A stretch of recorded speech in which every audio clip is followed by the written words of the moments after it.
Hello, hello, my beautiful people. How are you all doing? How have you been keeping?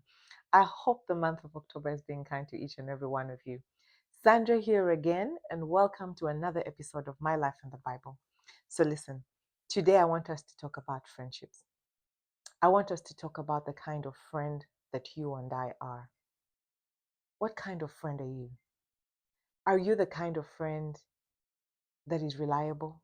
Are you a friend in and out of season? Are you the kind of friend whose opinion matters to somebody?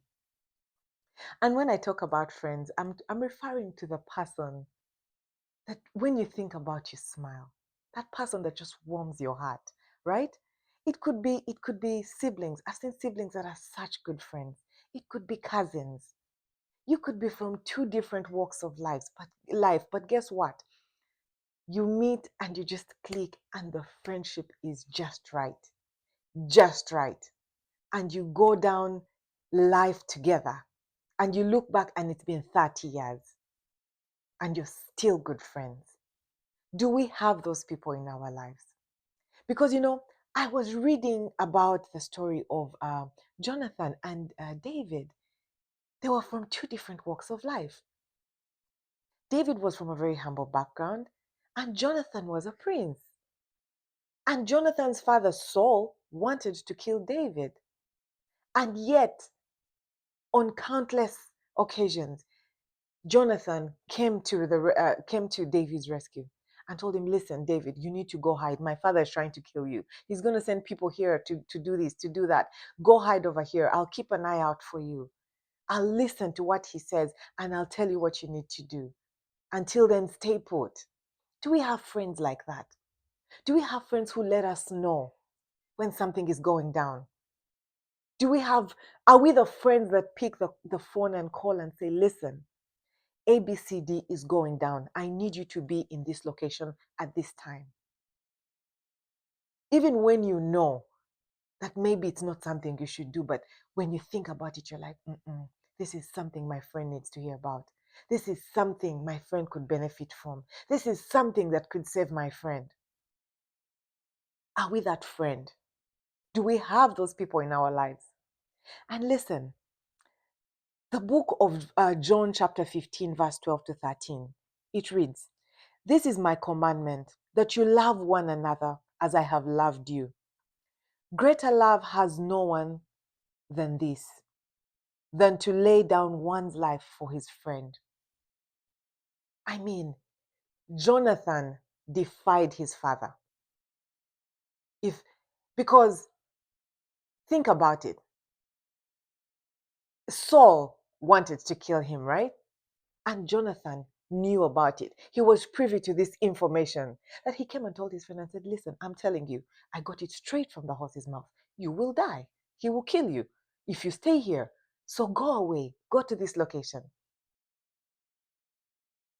He defied his father. Can you imagine what would have happened? Because, I mean, at some point, Saul wasn't with it, right? He could have also tried to kill his own son, but he was laying his life down for a friend. Are we that kind of friend? Do we stick our neck out for somebody? Now, that might sound extreme. You might say, "Hey, Sandra, I'm not trying to die for nobody. I'm not Jesus, right?" Okay, granted. But do you defend your friend's honor? Do your friends defend your honor? When you're not in a room, can somebody say, "No, I know my friend. They're not what you're saying"? Are you the friend that stands up and defends the honor of your friend? When something doesn't seem to be going right, are you the friend that is bold enough to say, "No, my friend could never do that"? Do we have people doing that for us? I'm telling you, this really did challenge me. And I think it's very important that we have these discussions because, as we go through life, you realize that some friends are for seasons. And while it might hurt that your friendship is not in the state that it was at some point, I think it's okay for us to recognize that while it lasted, it was supposed to do what it did in your life, right? It you were able to achieve the results of that friendship. Whatever the goal was, it was attained. May the Lord help us to know when the season is done. Because then you don't want to hold on to something that's not there no more. But may the Lord also help us to know when a friendship is for life. May the Lord help us to also understand when it's a destiny friendship we're talking about. Because you handle a destiny friendship differently. Yes, you handle it differently. Because the Bible also tells us about how David mourned the death of Jonathan. His heart grieved. And at some point, when he became king, he wanted to bless the house of Jonathan. And what did he do? He went and found out where the son was. And he promoted him. Are we that kind of friend that even in your absence, you're able to hold that person in a certain honor? You know, I have seen things like that. Growing up, I know some people whose parents died, and the friends took them up, not even the family. The friends took on the children and took care of them and raised them. That's friendship. That is a true friendship that doesn't think about the inconvenience that it could cause. They just get up and do what they have to do. Are we committed? Are we committed to the people we call our friends? Like I said, remember, it could be a family member. It could be your cousin. There's something about cousins. Cousins are the best friends that were not born in the same household. There's just, I hope you'll agree with me on that. Cousins are the people you meet with after a long time and you have been in love with them from the word go, and it really never changed. I think God designed it that way, right? Are we committed? Are we committed to the people we call friends? Do we have people that are committed to us? Let's look at Ecclesiastes. Ecclesiastes 4, 9 to 10. Two are better than one because they have a good reward for their labor. For if they fall, one will lift up his companion.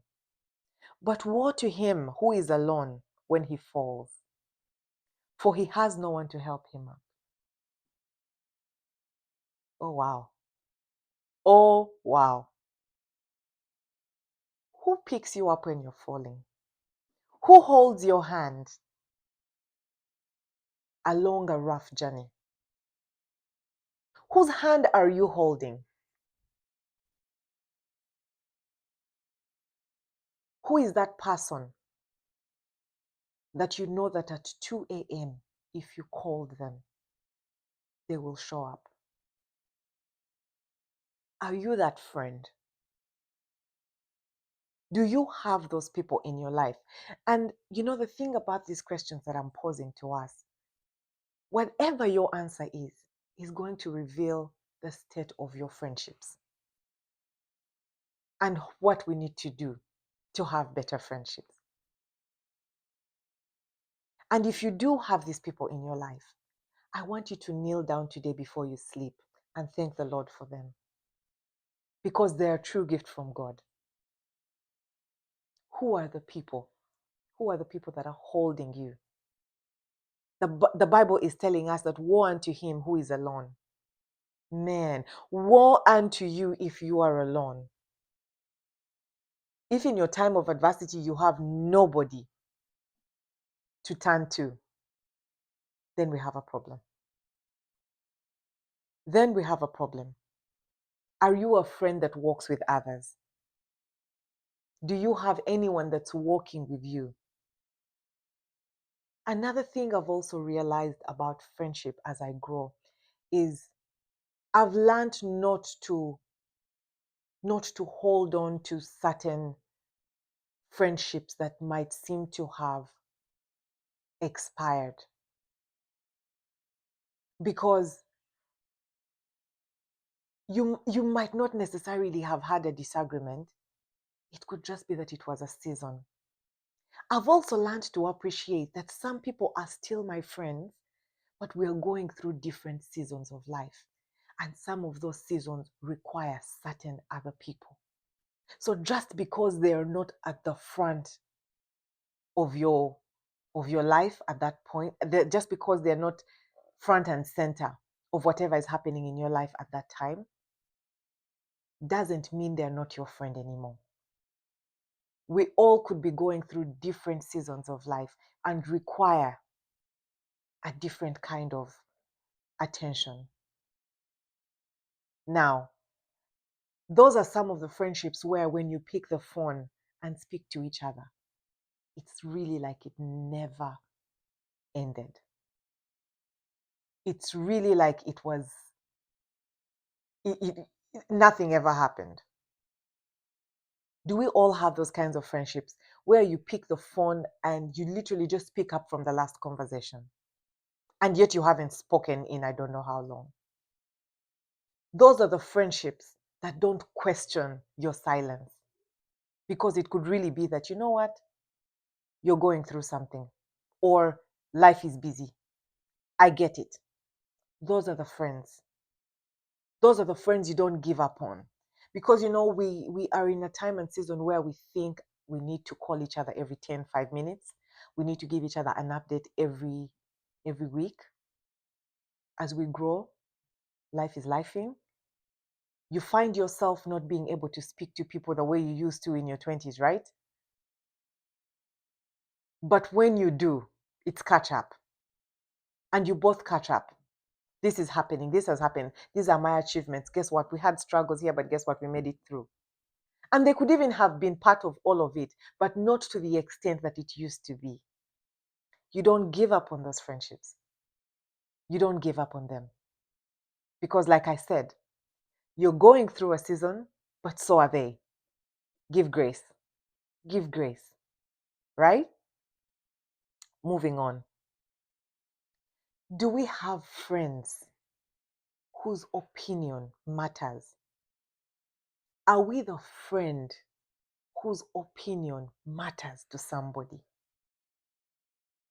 Remember, this is a two-sided coin.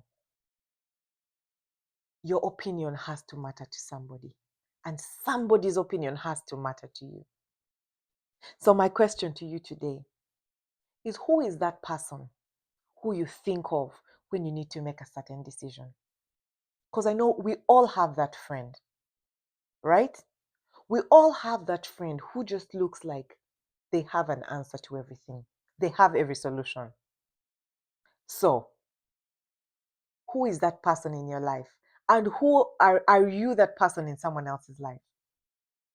Let's read Proverbs chapter 27, verse 9.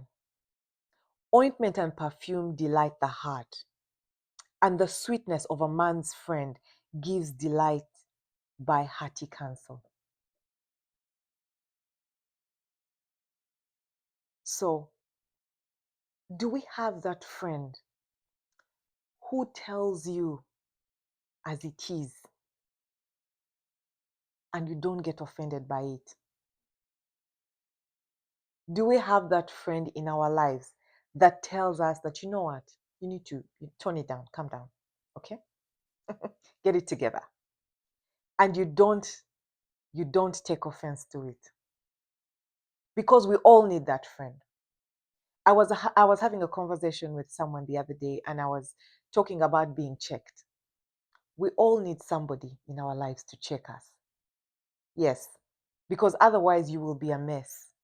Otherwise you will be a menace to the society. Because an unchecked person will never understand that they're wrong sometimes.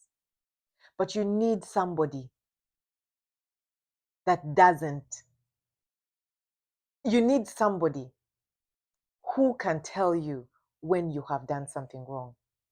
You need somebody that can call you out. Do you have that friend? Are you that friend in someone's life? Right? Because sometimes we have blinders. We're not able to tell certain people certain things because of how we love them so deeply.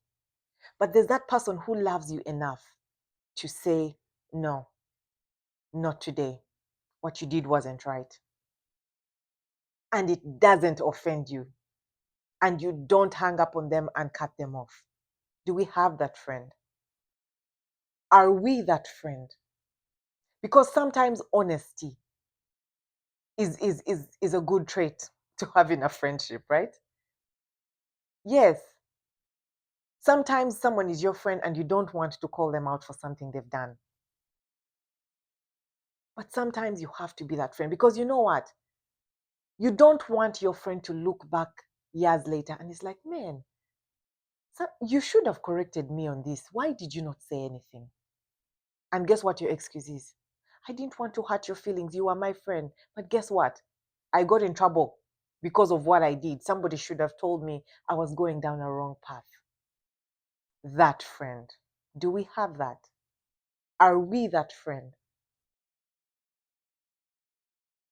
You know, we all have to have somebody that's speaking into our lives, somebody that's pouring into our lives.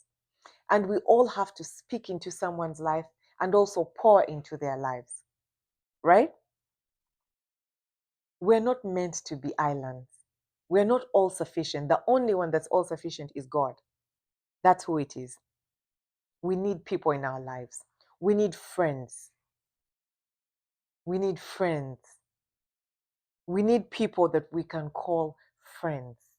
We need people to walk the journey of life together. Yes, because you can't do it by yourself. You need people. You need people to help you. Jesus had friends, and this is Jesus we're talking about. How much more you, right? Now, I really don't know where this finds you, but I hope that you think about it and meditate on it a little bit and ask yourself if you have those friends in your life. And like I said, if you do, get on your knees today before you go to bed and thank the Lord for them. Ask the Lord to preserve the friendships that you have. And if for whatever reason you don't have these people in your life, ask the Lord to reveal to you what you need to do better, but also to prepare you to receive those kinds of friends. It's never too late. There are friends we have from when we're born, and then there are friends we meet along the way. There are friends you meet as an adult, and they're such good friends, it almost seems like you've known each other since you were born. So it's never too late. I hope you can be the friend that I hope that you can truly, truly be the friend that somebody else needs. And I hope that you can also be the friend that you want to have. I love you all. God bless you. And until next time.